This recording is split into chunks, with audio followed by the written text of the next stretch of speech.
Queridos telespectadores, internautas, ouvintes do Sistema Canção Nova de Comunicação, a minha saudação a todos vocês. Eu desejo de que tenham um bom domingo, uma boa semana, e os convido agora a acompanharem o nosso encontro semanal Discípulos Missionários aqui pelo Sistema Canção Nova de Comunicação. Nós estamos no dia 26 de julho e este é o 17º domingo do tempo comum. E neste dia, muitas comemorações, porque é também a festa de Santana e São Joaquim. E a gente vai comentar mais para o final do nosso encontro. Quero saudar a todos, também os doentes, a todos aqueles que nos acompanham em suas casas, talvez nos hospitais, talvez Deus sabe aonde. A todos vocês a minha saudação e o convite a acompanharem então agora a nossa reflexão.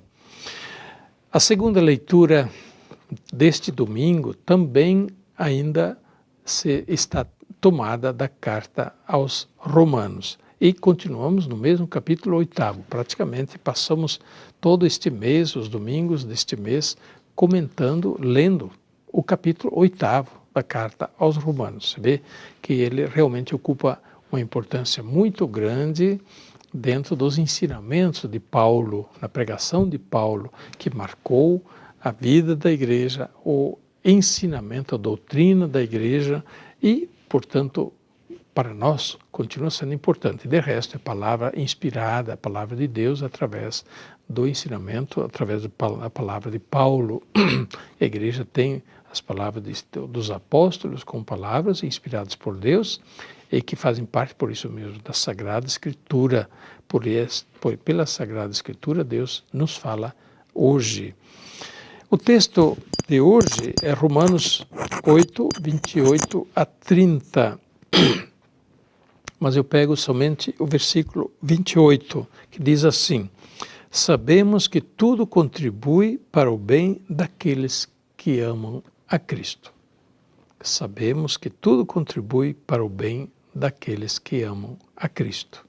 São Paulo volta aqui ao texto, ao tema do sofrimento, que já está lá no início deste capítulo. Como lembrei, em outro domingo, São Paulo escreve essa carta a uma comunidade que já enfrenta a provação, já enfrenta a perseguição, e por isso ele também convida a enfrentar os sofrimentos, as perseguições por Cristo com grande fé e coragem, com perseverança, a não perder a fé, a não desanimar, a não largar a fé por causa do sofrimento, que essa é uma tentação. Quando entra o sofrimento, a gente larga, a gente procura um caminho mais fácil, não tenha sofrimento. Claro, na vida, a gente não é obrigado a estar indo de encontro aos sofrimentos, a gente tenta, por isso mesmo, evitar os sofrimentos no dia a dia, cuidar da saúde para não ficar doente, e assim por diante, não ter um acidente para não se quebrar, não estar sofrendo no hospital depois. Tudo isso é justo, porém, existe na vida da fé, naqueles princípios que orientam a nossa vida, que são os mais preciosos, aqueles mais essenciais. Aí a gente não pode escapar do sofrimento.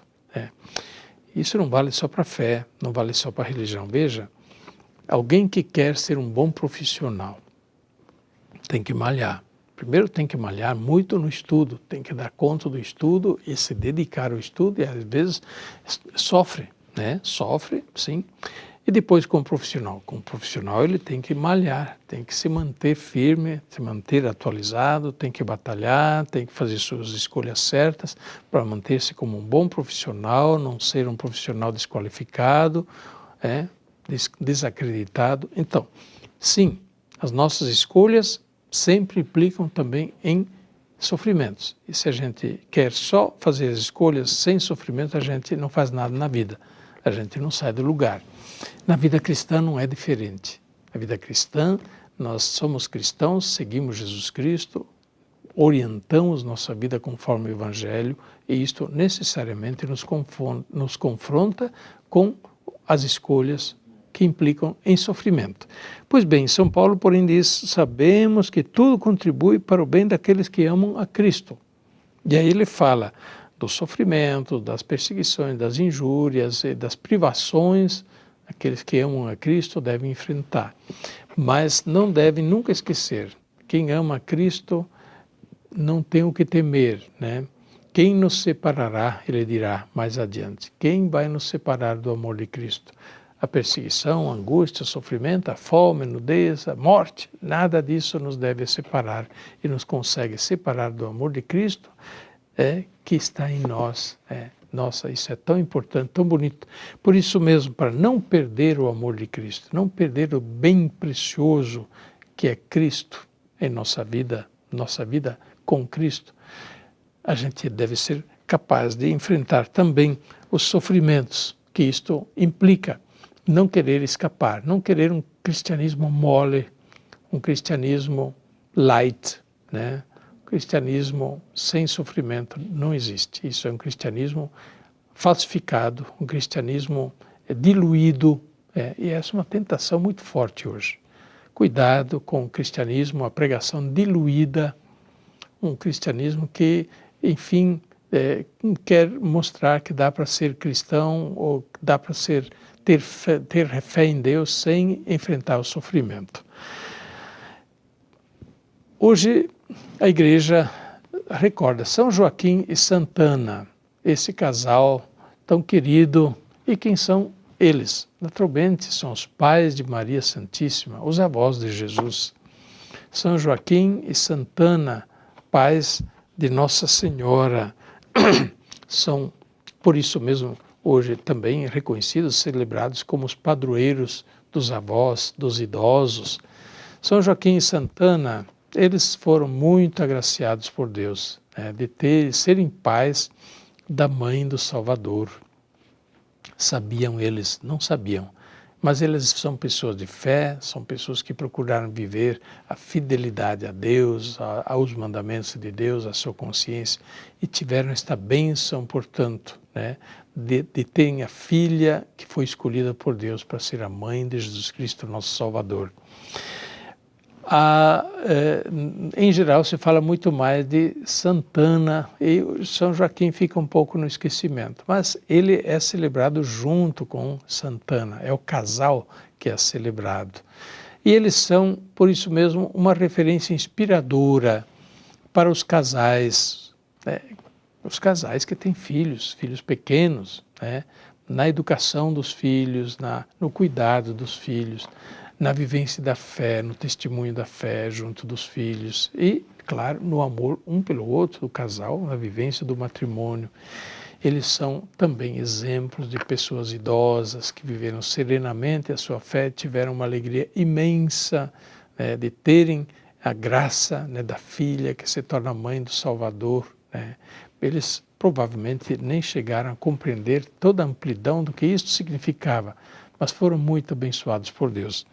Eu gosto muito da representação de Santana, que em geral é apresentada como uma senhora, uma vovó, às vezes mais idosa, outras vezes menos idosa, mas uma vovó com Nossa Senhora Menina do lado e Santana com o livro aberto. O livro aberto, falando a Maria, menina, mostrando com o dedo para Deus e com outro dedo mostrando para a palavra de Deus, para a Escritura. Que imagem bonita! Ela é a mãe que ensina a filha, a mãe que fala das verdades de Deus, as verdades da fé, fala das tradições religiosas do povo, fala dos grandes do povo que viveram a fé, Abraão, Isaac, Jacó, Moisés, os profetas. Está falando disso. Ela é a mãe catequista, ela é a vovó que fala para os netinhos. Que imagem bonita, que significativo isso para hoje, para nossas famílias. A igreja hoje está pedindo muito para que as famílias realmente tomem novamente consciência de que são igreja nas casas. Cada família é uma pequena comunidade da igreja, reunida na fé, sim. Assim começou a família, que foi abençoada no casamento, para que assim começasse ali com os dois, e depois os filhos chegando, começasse ali uma pequena igreja do lar.